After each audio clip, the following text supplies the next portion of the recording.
தொழிலாளர் வருங்கால வைப்பு நிதி அமைப்பு ஊதியம் மற்றும் ஓய்வூதியம் இரண்டிலும் குறிப்பிடத்தக்க வளர்ச்சிக்கு உறுதியளிக்கும் புதிய விதிகளை வெளியிட்டுள்ளது.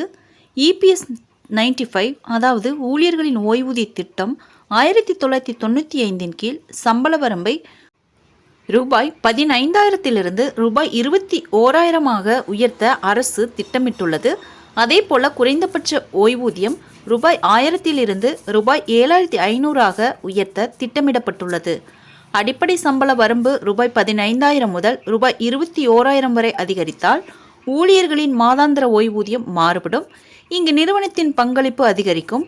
சம்பள வரம்பை உயர்த்திய பிறகு நிறுவனத்தின் பங்களிப்பு ரூபாய் 15,000க்கு தற்போது உள்ள 8.33%க்கு பதிலாக ரூபாய் 21,000க்கு 8.33% இருக்கும்.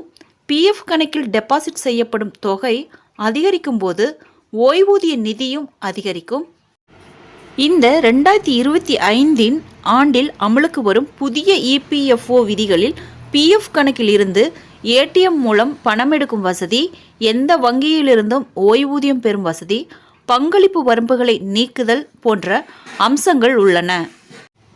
தற்போது PF உறுப்பினர்கள் தங்கள் PF கணக்கில் ஒவ்வொரு மாதமும் சம்பளத்தில் 12% டெபாசிட் செய்கிறார்கள்.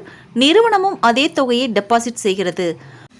பணியாளர்கள் டெபாசிட் செய்த தொகை முழுவதும் PF கணக்கிற்கு செல்கிறது.